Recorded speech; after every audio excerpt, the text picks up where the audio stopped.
Assalamualaikum warahmatullahi wabarakatuh, sahabat Lasismu Jember. Sampai jumpa. Hari ini kita jumpa lagi di tengah kondisi kita yang alhamdulillah saat ini diberikan rahmat oleh Allah Subhanahu wa taala, ya. Nikmat sehat, ya, kesempatan, dan tentunya nikmat iman, sehingga kita masih bisa melaksanakan aktivitas ataupun rutinitas kita pada hari ini. Nah, alhamdulillah sahabat Lasismu, hari ini kita sedang ini ya, hadir ya di tengah-tengah seorang tokoh yang kalau kita ketahui sangat luar biasa, sangat disegani, dan beliau ini adalah Dr. Andes Haji Agus Trisundani. Selamat berjumpa Pak Agus. Selamat. Okay. Alhamdulillah sahabat Lasismu, hari ini kebetulan kami dari Lasismu Jember berkunjung ya di Jakarta, Pak Agus. Nah, dan hari ini kita bertemu oleh beliau. Nah, beliau ini adalah seorang tokoh yang sangat istimewa. Nah, kenapa beliau ini menjabat Wakil Ketua Lembaga Dakwah Khusus, nah, PP Muhammadiyah. PP Muhammadiyah. Nah, kenapa khusus? Karena beliau ini punya istilah 3T ya. Nah, dakwahnya ini 3T, sahabat Lasismu. Ya, terpencil, ya, tertinggal, dan terbelakang. Nah, pokoknya serba ter ya Pak ya. Yeah. Nah, oke, Pak Agus, kalau boleh tahu Pak Agus, bagaimana sedikit cerita, mungkin pengalaman dari Pak Agus bisa menjadi diamanahkan sebagai wakil ketua di Lembaga Dakwah Khusus ini, Pak Agus? Ya, jadi pada mulanya memang saya sebagai dai dulu yang dikirim oleh Lembaga Dakwah Khusus PP Muhammadiyah pada tahun 1984 di pedalaman Kalimantan Tengah. Pada waktu itu tepatnya di Nangabulik, Kota Waringin Barat, Kalimantan Tengah. Jadi pada waktu itu ya memang masih hutan belantara ya. Di sana hutan belantara, belum ada jalan jalan raya, jalan darat itu belum ada. Masih semua lewat air. Jadi semua lewat air. Saya berangkat dari Jawa Timur dulu. Ya, saya berasal dari Bojonegoro. Ya, itu pada waktu itu ikut mendaftar sebagai sebagai dai LDK bersama MUI, dikirim ke Kalimantan itu, dan dari situlah saya mempunyai pengalaman dalam melakukan dakwah di tengah-tengah masyarakat yang terpencil ya. Pada waktu itu masih terasing karena tidak seperti sekarang. Ya, itu pada waktu itu memang masih hutan belantara yang sangat luar biasa. Tapi dengan tekad mengembangkan dakwah Islam, ya kita termotivasi bahwa dakwah itu merupakan satu jihad yang sangat mulia dalam melanjutkan risalah Rasulullah Muhammad SAW. Apalagi di pedalaman-pedalaman itu, di daerah-daerah terasing itu, kebanyakan masyarakatnya masih menganut animisme, dinamisme. Ya, dalam hal itu dalam tanda kutip belum beragama, belum punya agama yang masih didominasi oleh adat istiadat. Oleh karena itu ya semangat yang ditanamkan kepada kami pada waktu itu para dai, yaitu dai itu harus bisa bermata setajam Raja Wali. Jadi bermata setajam Raja Wali, berkaki seperti bionik gitu ya, berhati seperti radar, tapi bertangan seperti tangan seniman gitu. Jadi luar biasa sekali, jadi itu ditanamkan, maksudnya bermata setajam Raja Wali. Kita dai ini karena yang kita datangin adalah wilayah yang baru, penuh tantangan, maka kita dai ini harus dapat melihat peradaban masyarakat di situ, yang bagaimana adat istiadat dan lain sebagainya, termasuk potensi apa yang bisa dikembangkan sehingga nanti dia bisa menerima Islam itu tanpa dipaksa gitu ya. Jadi di situ. Nah, berkaki seperti bionik karena memang tantangannya sangat luar biasa. Masih hutan rimba ya, hutan yang penuh ini, daerah-daerah yang terjal dan lain sebagainya. Yang apalagi pada waktu itu belum ada jalan. Di samping itu juga tantangan dari, biasanya kedatangan dai ini dianggap suatu tantangan karena tidak hanya kita ini kan tidak hanya mengajak untuk pintar saja atau tercerahkan saja, tetapi juga merubah budaya dan keyakinan itulah dari jahiliyah menuju ke cahaya Islam. Nah, itu kan tantangannya luar biasa, dianggap suatu tantangan karena masih banyak yang menganut dengan tuntunan adat istiadat yang dari nenek moyangnya yang semacam itu. Maka dai ini harus dalam menghadapi tantangan itu luar biasa. Ada teman kami juga yang kebetulan dari Jawa Timur juga yang ditugaskan juga agak jauh dari tempat tugas saya, tapi itu juga dia sempat dihadang, bahkan diajak untuk tanding kelai karena memang tradisinya masih semacam itu. Kalau dai ini tidak punya mental ya sudah gagal sebelum berperang gitu. Begitu Pak Agus. Baik. Sawalisme itu tadi sedikit cuplikannya ya. Tapi ada pertanyaan yang mungkin ini Pak Agus ya, mungkin di tengah masyarakat kita, kenapa sih seorang Pak Agus ini mengambil jalan dakwah yang menurut saya Pak Agus ini mungkin sangat terjal sekali Pak Agus ya. Mungkin tidak banyak orang yang memilih. Kenapa sih harus memilih jalan dakwah yang cukup sulit? Karena ada dakwah yang mungkin kita ambil daerah-daerah yang agak mudah aja gitu. Gimana Pak Agus? Motivasinya apa sih Pak Agus? Ya, memang ya motivasinya pertama itu kita ya waktu itu ingin melanjutkan risalah Rasulullah SAW, karena ada siapa yang menolong agama Allah, mereka akan ditolong oleh Allah Subhanahu wa taala. Intan surullah yang surukum ya. Dan disitulah yang menjadi kita dan mengembangkan dakwah amar ma'ruf nahi mungkar yang jadi misi Muhammadiyah itu kan tentu juga kita harus punya motivasi yang kuat dalam hal itu. Jadi saya juga dulu pengen juga mati syahid gitu. Begitu Pak Agus ya. Mati syahid ini bagaimana? Kita bukan tentara. Kalau tentara mungkin kan bisa perang melawan orang ini. Ya, itu salah satu jalan kita melihat sejarah Rasulullah dulu dalam menghadapi tantangan dakwah itu juga sedemikian rupa. Maka ya kita ingin ittiba pada Nabi, bagaimana mensiarkan Islam itu. Oke, kalau boleh tahu selama ini pengalaman Pak Agus ya, dengan program lembaga dakwah khusus di tempat yang 3T tersebut Pak Agus, di mana saja Pak Agus ditempatkannya?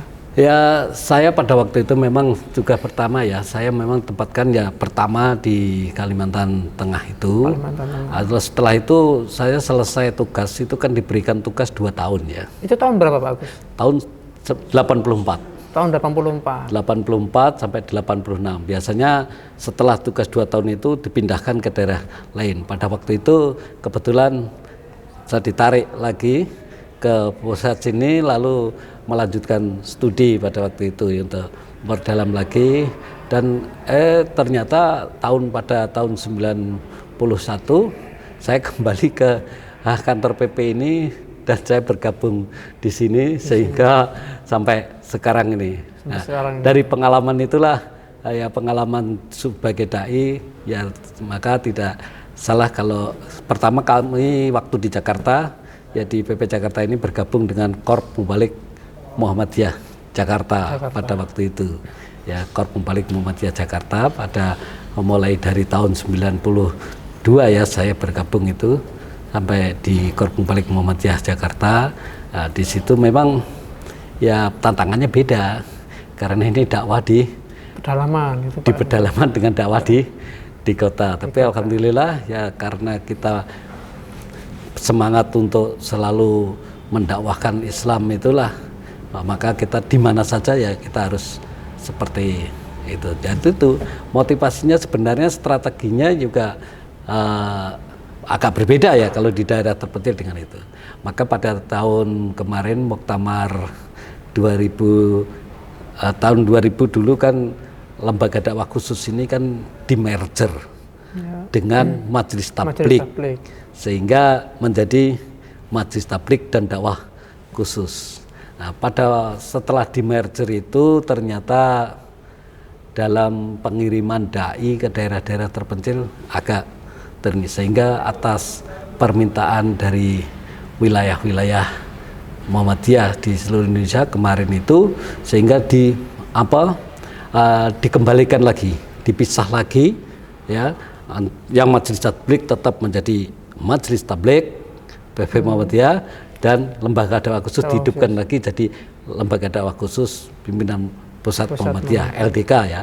Jadi kalau disingkat LDK, lembaga dakwah khusus, dan itu mendapat amanah tidak hanya dakwah di daerah 3T sekarang istilahnya ya, terpencil, terasing, terluar, itu yang sebater lah. Tapi juga ada kekhususan tersendiri, yaitu di komunitas khusus. Oke, contohnya seperti apa itu Pak? Komunitas khusus itu ya seperti komunitas pemulung, ya, komunitas pang, ya anak-anak pang itu, dan juga komunitas lain seperti ya ada komunitas motor, orang-orang pencinta motor dan lain sebagainya. Ada juga yang lebih menggelitik lagi adalah komunitas LGBT. Wah, ini yang lagi trending itu Pak Agus ya. Iya, dan itu selama perjalanan 5 tahun ini yang sudah menjalankan program khususnya, kalau LDKPP lebih konsen kepada daerah-daerah terpencil, termasuk di daerah-daerah terasing seperti kalau yang tidak jauh dari Jakarta itu di Banten sana ada namanya komunitas masyarakat Baduy. Masyarakat Baduy ini juga dulu dai kita pada tahun 90-an itu ditempatkan namanya Pak Engkos ya, Ustadz Engkos, itu ditempatkan di sana. Itu tantangannya juga cukup besar. Nah, tantangannya apa saja Pak? Kalau di daerah terpencil itu Ustadz Engkos itu pertama ketika itu dia mendakwahkan Islam ini, tapi beliau juga sebagai pendekar tapak suci juga ya. Pendekar tapak suci. Pada waktu itu dia boleh melakukan dakwah di situ karena masyarakat Baduy dalam ini kan dulu sebetulnya pada waktu kerajaan Tirtayasa atau apa, dia itu lari karena tidak mau menerima Islam itu. Ya, kerajaan Banten situ akhirnya lari ke pedalaman itulah, di situ jadi hidup berkomunitas itu. Nah, kenapa Ustadz Kos ini bisa masuk ke situ? Baduy ini kan ada dua, ada Baduy dalam, ada Baduy di luar. Nah, beliau bisa masuk sini. Ternyata di sana juga mendapatkan tantangan yang luar biasa. Pada waktu itu dia boleh mengembangkan, dimulai dari ini. Tapi di sana dibentuk yang namanya 12 apa gitu lah, Pak pendekar lah katakanlah, kalau bahasa istilahnya pendekar. Suku Baduynya itu bagus ya? Ya, di suku Baduy itu ada jawara-jawaranya. Jadi boleh mengembangkan itu kalau diadu perang dulu. Kalau mereka kalah, mereka mempersilahkan untuk. Ini harus melawan 12 orang itu atau bagaimana Pak Agus? Jadi 1-1. 12 ya? Pendekar itu. Harus dikalahkan semua itu Pak Agus? Iya, harus dikalahkan semua. Nah, alhamdulillah pada waktu itu ya Pak Engkos atas bantuan teman-teman tapak suci di DKI Jakarta ini, beliau lakukan tanding dengan sudah ditentukan harinya, dan alhamdulillah dalam waktu sebentar saja semua sudah tumbang Pak Agus. Tumbang dengan ini, akhirnya dipersilakan dakwah. Alhamdulillah dengan begitu cepat berkembang, dan sekarang alhamdulillah sudah cukup berkembang banyak. Bahkan ada yang dulu dididik aslinya dari suku Baduy yang belum beragama itu, akhirnya dia masuk Islam, dan di disekolahkan oleh Pak Engkos itu dai, dan Pak Engkos sendiri sekarang sudah membuat sekolah sudah sampai tingkat SMK ya, SMA di sana, SMA Muhammadiyah di sana, dan juga ada pesantren tahfiz di sana. Dan di situ itu akhirnya banyak masyarakat Badui yang sudah masuk Islam. Bahkan ada dari lembaga-lembaga lain yang dulu biasanya kalau sudah masuk Islam itu dia kan harus keluar dari sukunya itu, dari komunitasnya itu Pak Agus, nggak boleh lagi kembali itu. Nah problemnya sekarang kan dia keluar itu kan nggak ada rumah, nggak ada apa. Nah gitu, bekap dai LDK yang sana yang dulu dia mualaf dari situ, yang sudah didik sudah sampai apa jadi dai lagi ditempatkan di situ, dia bisa menghimpun apa komunitas baru itu ya dengan berbagai bantuan dari lembaga-lembaga zakat di DKI ini, sehingga bisa membuatkan tempat tinggal. Yaitu disebut dengan rumah mu'alaf. Itu sudah ada komunitas itu. Dai-nya dai kita dari Lembaga Dakwah Khusus PP Muhammadiyah yang dulu kadernya Pak Engkos ini atas didikan Ustadz Engkos ini yang merintis pertama kali. Ya, sekarang sudah peta tangannya sudah beda, tidak seperti dulu. Kalau dulu harus perang dulu, sekarang enggak. Nah, namanya sekarang Ustadz Kasja. Ustadz Kasja ini asli orang Badui yang sudah masuk Islam dan disekolahkan oleh Muhammadiyah dan sampai perguruan tinggi, dan kembali lagi seperti dai, dia mencerahkan komunitasnya dia sendiri Badui itu. Dengan cara apa? Ya dengan cara sederhana. Sekarang dengan teknologi canggih ini, rupanya orang Badui itu bingung, pengen juga dia ini. Akhirnya, ya kalau ini berarti kalau kamu pengen bisa ini, kamu harus bisa baca, karena mayoritas tidak bisa baca. Belum bisa baca. Nah, kalau bisa baca harus gimana? Harus masuk Islam dulu. Karena nanti kalau masuk Islam boleh sekolah. Jadi sekolahnya juga di alam. Sekolahnya tidak mau di ruangan. Oh, di alam bagus ya?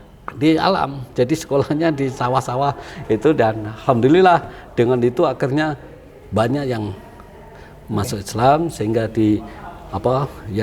banyak perhatian dari lembaga-lembaga zakat untuk membuatkan rumah itu, sehingga juga di lahan cari nafkahnya juga disediakan oleh Lazismu ya, setiap ini dengan Lazismu maupun lembaga zakat yang lainnya yang konsen dalam itu, yang dikelola dan dikoordinir oleh Ustadz Kasja. Masih ada 3 dai kadernya Ustadz Engkos ini yang tugas di sana, dan ada tahfiz Quran segala, sehingga sekarang sudah sebagian besar sudah ini. Ya. Baik Pak Agus, berkaitan dengan program dakwah khusus tersebut Pak Agus, terkait pengiriman ke suatu tempat yang 3T tadi itu Pak Agus, itu berapa dai sih Pak Agus dalam satu tempat yang dikirim, terus berapa lama Pak Agus untuk masa dakwah di sana? Jadi sekarang tantangannya juga beda. Jadi sekarang di sana justru fungsi dai itu yang kita kirim itu tidak hanya sebagai dai agama saja semata, tapi beliau juga harus bisa jadi guru. Karena ternyata perkembangan masyarakat setelah dirintis oleh dai-dai yang seangkatan saya dulu sudah banyak tercerahkan, tetapi untuk keberlangsungan keberagaman ini kan harus tetap jalan. Jadi kita tetap mengirim setelah LDK diamanai Muktamar Makassar kemarin, terbentuk LDK yang baru ini, kita tetap mengirim, dan kita kerjasama dengan perguruan tinggi Muhammadiyah, karena memang sekarang dai yang kita kirim tidak seperti dulu cukup alumni aliyah saja sudah pokoknya mampu mengajar Al-Quran saja sudah cukup. Sekarang kan tantangannya beda. Dia juga harus bisa jadi guru dan lain sebagainya. Dan alhamdulillah teman-teman dulu seangkatan saya yang masih konsisten di tempatnya itu, setelah tugasnya 2 tahun dia masih tetap di situ, tidak sedikit yang menjadi tokoh masyarakat kan. Ada yang jadi anggota dewan, ada yang jadi lurah, bahkan ada yang jadi bupati. Ada yang jadi bupati, Pak? Ya, di bupati. Ini dari dai. Okay. Awasalnya dari dai. Nah sekarang dai yang kita kirim ini adalah yang sudah S1 ya, karena tantangannya beda, dan kita Lembaga Dakwah Khusus PP Muhammadiyah ini kerjasama dengan perguruan tinggi Muhammadiyah yang mempunyai FAI dan juga beasiswa, seperti yang kita kerjasama yang pertama ini dengan Universitas Muhammadiyah Surakarta, yang mana Surakarta ini mempunyai namanya pesantren Sobron gitu. Sobron. Nah, Sobron. Jadi yang beasiswa itu kan ditampung di pesantren Sobron itu, dibina dari beberapa jurusan sebenarnya. Nah dia setelah tamat itu, setelah diwisuda dia kan harus mengabdi minimal 1 tahun. Nah itulah mereka yang kita kirim, tapi sebelum kita kirim dibekali oleh lembaga dakwah khusus bagaimana ya seperti tadi, bagaimana dakwah di daerah-daerah terpencil itu, dan juga di komunitas khusus ini. Komunitas khusus ini kan ada banyak kan di perkotaan. Dan ini lembaga dakwah khusus untuk bisa menyebar, maka lembaga dakwah khusus mengembangkan lembaganya, organisasi. Jadi di wilayah-wilayah, dulu LDK ini kan adanya hanya di pimpinan pusat Muhammadiyah, tapi ke depan ini untuk periode ini kita kembangkan ke wilayah-wilayah, dan alhamdulillah dari semua wilayah Muhammadiyah ini sudah menyambut banget ya, terutama wilayah Muhammadiyah Jawa Timur ya. PWM Jawa Timur ini sudah terbentuk LDK-nya, bahkan sampai ke pimpinan daerah sudah ada lembaga dakwah khususnya. Jadi ini akan kita jadikan model untuk nasional ya ke depan nanti, karena lembaga dakwah khusus Jawa Timur ini luar biasa dalam dakwah komunitasnya. Ada di komunitas pelacuran yang sudah dibebaskan oleh lembaga dakwah khusus kerjasama dengan Lazismu. Jadi itu karena beda, dai LDK dengan dai Majlis Tablik ini beda. Sudah beda. Kalau dai LDK ini dia datang harus membawa sesuatu untuk dapat ininya. Nah, kalau dai Majlis Tablik kan datang pulangnya bawa sesuatu. Pulangnya bawa satu. Kalau ini berangkatnya sana harus bawa sesuatu. Coba kita datang ke komunitas seperti bagaimana kita membebaskan komunitas pang, ya, yang anak jalanan di pang itu. Kan tentu nggak bisa kita ceramah begitu saja. Kita kumpulkan, kita ajak makan, lalu baru kita masuk di situ, dan alhamdulillah lama-lama tersadarkan. Kayak seperti di lembaga dakwah khusus Tuban ya, Tuban Jawa Timur. Itu sudah bisa membebaskan anak-anak pang itu yang tadinya pakai macam-macam itu, yang ini tatuan dan lain sebagainya. Tapi nggak apa-apa tatuan, diajak kumpul, lalu diajak ngobrol dan lain sebagainya. Akhir-akhirnya mau ikut ngaji. Alhamdulillah. Dan ikut ngaji, akhirnya itu meskipun dia berpakaian pang ini, tapi dia sholat.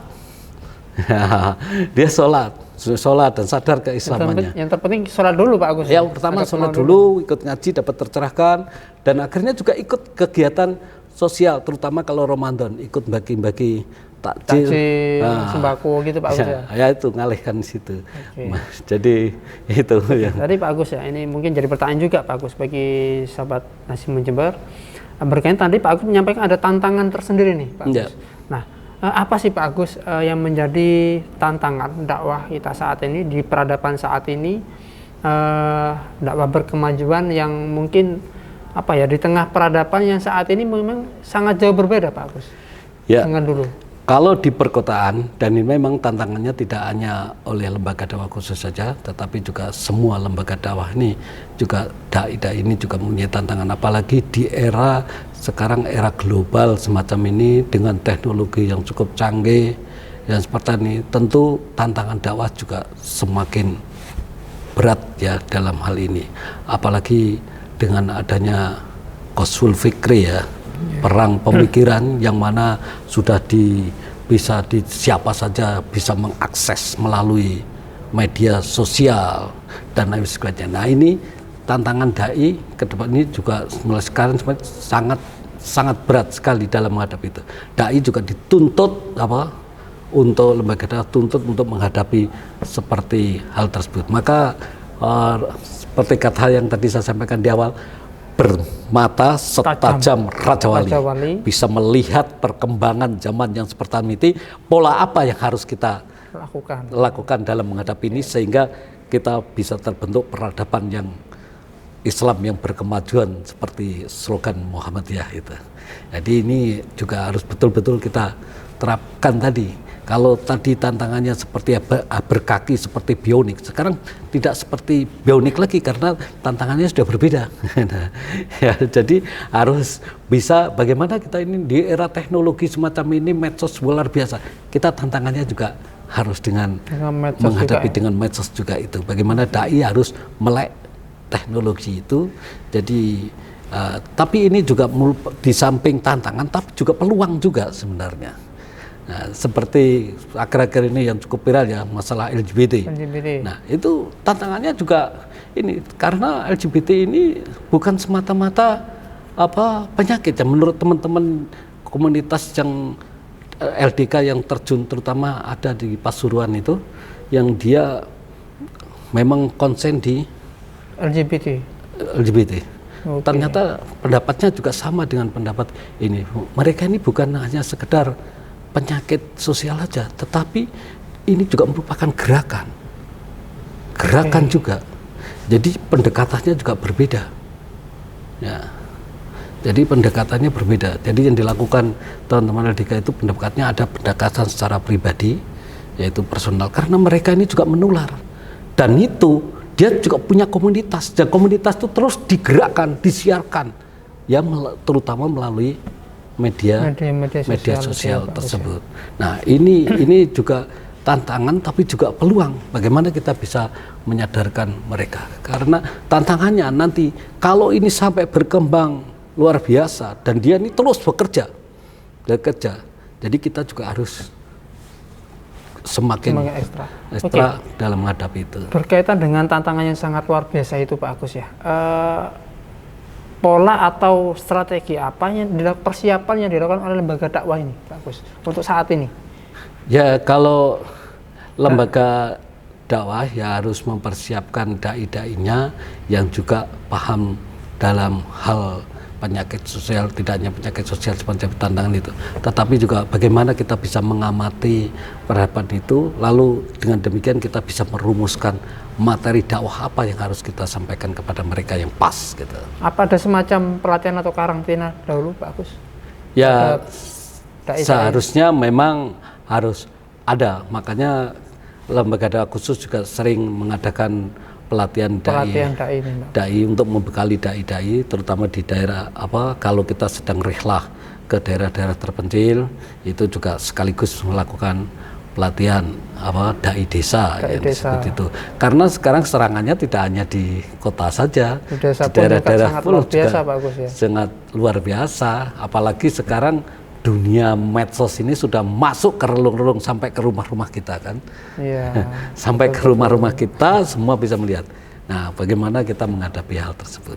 Nah, kalau mereka membuat konten-konten seperti itu, kita juga harus bisa membuat konten, mengimbangi konten cerita itu. Itulah namanya perang yang luar biasa. Okay. Nah, saat ini Pak Agus, kalau boleh kita ketahui ada berapa dai Pak Agus yang dimiliki oleh Muhammadiyah sendiri Pak Agus? Kalau dai khusus ya.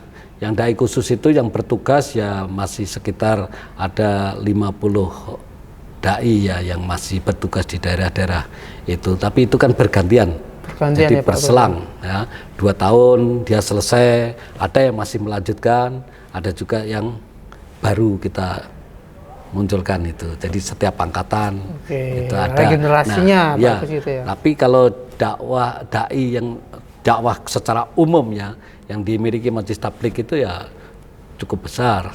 Seperti di Jakarta ini saja kita sudah ya ada 300 dai-an ya yang kita, kebetulan saya juga sebagai Ketua Majelis Tabligh BWM DKI Jakarta. Jadi menurut tadi ada juga kita sedang melakukan secara intensif untuk upgrading dai-dai muda utamanya. Karena yang seumur saya ini nanti kan sudah akan uzur kan, ya, harus muncul yang muda-muda. Maka kita Majelis Tabligh DKI Jakarta juga melakukan ini, termasuk Majelis Tabligh PP melakukan regenerasi, yaitu dengan pelatihan dai muda Muhammadiyah untuk mempersiapkan. Dan dai muda ini biasanya banyak yang kreatif dalam menghadapi tantangan karena sudah dunianya mereka. Gitu. Baik Pak Agus, mungkin ada ini Pak Agus sebuah motivasi khusus Pak Agus ini mungkin untuk teman-teman dai, karena kebetulan Pak Agus ya di Jember sendiri itu ada program dai Songo Pak Agus ya. Memang di awal itu sudah kita launching, ibaratnya sudah di launching tahun kemarin ada sejumlah 9 dai, dan alhamdulillah di periode tahun kedua ini itu sudah 18 dai, dan dai-dai ini sudah ya kalau dikatakan usia tadi yang disampaikan Pak Agus ini dai-dai muda semua Pak Agus. Nah, mungkin di sini ada pesan dan pesan yang perlu disampaikan Pak Agus untuk dai-dai ini Pak Agus? Ya, jadi para dai muda, karena dakwah ini merupakan perbuatan yang sangat mulia dan untuk keberlangsungan dinul Islam dan mencapai suatu kejayaannya tentu membutuhkan suatu pemikiran yang ekstra ya, terutama dari dai muda, karena tantangannya berbeda dengan ini. Maka tetap semangat dan dalam mengembangkan dakwah ini dengan berbagai variasi atau perubahan-perubahan yang tidak hanya konvensional seperti masa lalu. Tantangan beda dikembangkan dengan variasi-variasi lain, bagaimana bisa menyentuh kepada generasi milenial seperti ini. Nah, itu kan tugasnya dai-dai muda. Maka banyak kreatif dalam berdakwah. Ya, tapi intinya ya seperti saya katakan di awal tadi, bermata tajam seperti Raja Wali, berkaki seperti bionik, dan berhati seperti radar. Artinya hati kita ini bisa menyerap kemauan apa kemauannya yang dibutuhkan oleh masyarakat kita ini. Nah, itu kalau dai-nya itu bisa menyerap seperti itu kan, oh ini aspirasinya seperti ini. Nah, itu tantangan dai muda. Maka harus kreatif dai sekarang. Luar biasa. Oke, Sobat Lasismu Jember, mungkin itu ya hari ini perjumpaan kita dengan Bapak Agus ya, yang sangat luar biasa ini. Memang dakwah ini tantangannya sangat berbeda, Sobat Lasismu, dari setiap zaman ya, mulai mungkin dari zaman Rasulullah SAW, bagaimana Rasulullah itu berdakwah, sampai saat ini pun di peradaban saat ini itu memiliki tantangan dakwah yang berbeda, Pak Agus ya. Dan itu butuh seperti yang disampaikan Pak Agus ya, mata kita itu harus setajam Raja Wali ya, hati kita sesuai seperti radar. Ya, bisa merasakan apa yang dibutuhkan masyarakat ini. Nah, kaki ini seperti bionik. Jadi tidak cepatlah gitu dalam ini menghadapi tantangan, juga cepat membuat suatu perubahan dalam berdakwah itu. Nah, tentunya di Sobat Lasismu ini tentu butuh bukan hanya itu Pak Agus, mungkin ada mental yang cukup kuat dan gigih itu Pak Agus ya. Gigih, mental, jangan mudah putus asa. Karena dakwah adalah perbuatan sangat mulia, karena merupakan risalah, melanjutkan risalah Nabi kita Muhammad Sallallahu Alaihi Wasallam.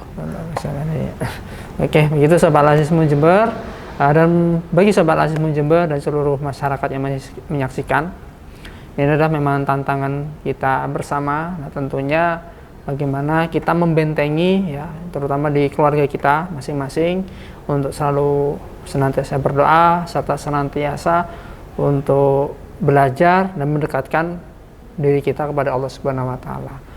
Nah, mungkin itu Sobat Lasismu Jember yang bisa kami sampaikan, dan terima kasih Pak Agus atas waktunya yang sudah diberikan. Akhirul kalam, billahi bisabilil haq, fastabiqul khairat. Assalamualaikum warahmatullahi wabarakatuh.